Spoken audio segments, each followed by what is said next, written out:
တင်ဘွားမှာအရေးကြီးဆုံးအရာတစ်ခုပျောက်ဆုံးသွားပြီဆိုရင်ဘယ်လိုချမလဲဒီအဖိုးအိုရဲ့ပုံပြင်ကတင်ကိုအဖြစ်ပေးပါလိမ့်မယ်အားလုံးပဲနားဆင်ကြည့်ကြပါဦးအဖိုးအိုနဲ့ကြောင်ကလေးတခါကအဖိုးတယောက်ကတဲ့တော်ထဲမှာလမ်းလျှောက်နေရင်ကျင်းတကူထဲမှာပိတ်မိနေတဲ့ကြောင်ကလေးတစ်ကောင်ကိုမတော်တဆတွေ့လိုက်ရတယ်ကြောင်ကလေးကကျင်းထဲကနေရုံထွက်ဖို့အတင်းကြိုးစားနေတာပေါ့အဖိုးအိုကသနာတော်တာနဲ့သူ့လက်ကိုကမ်းပြီးကြောင်ကလေးကိုဆွတင်ပေါ်လောက်တာပေါ့ဒါပေမဲ့အကြောင်ကလေးကကြောက်နေတော့အဖိုးအိုရဲ့လက်ကိုအသိကုတ်လိုက်တာပေါ့ဗျာ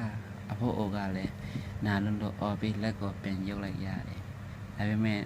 အဖိုးအိုကလက်မချပါဘူးဗျကြောင်ကလေးကိုကဲဖို့ထက်ကတလဲလဲလက်ကမ်းပေးနေတော့ပါပဲအဲ့ဒီနားမှာကြည့်နေတဲ့လူတယောက်ကအံ့ဩပြီးအော်ပြောတာပေါ့အဖိုးရအဲ့ဒီကြောင်ကူကြီးမနေပါနဲ့တော့သူ့ဘာသာထွက်သွားပါစီတော့ဗျာတဲ့ဟိုကတော့အဲ့လူပြောတာကိုခီးမဆိုင်ပဲကြောင်ကလေးကိုကဲလို့ရတဲ့အထိစကြိုးစားခဲ့တယ်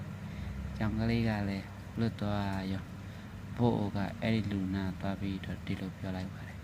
ဒါရဲ့ကောက်တာချစ်တာကကြောင်ရဲ့ဗီဇာလေရှိပေးတာကျူးစားပေးတာတော့အဖိုးရဲ့စိတ်မြင်စိတ်ထားပေါ့ဒီစတိုရီရဲ့ page နဲ့သင်ခန်းစာကတော့ကိုပွန်ချင်းကလူတွေဘယ်လိုပဲဖြစ်ဖြစ်ကိုကတော့ကိုထားရှိတဲ့မှုအတိုင်းစစ်ကောင်းနှလုံးကောင်းတိုင်းပဲဆက်ဆံပါကိုအပေါ်သူများတွေကိုဘယ်လိုဆက်ဆံခြင်းတွေစီလဲကိုတိုင်လဲသူများပေါ်အဲ့လိုပဲဆက်ဆံပေးပါ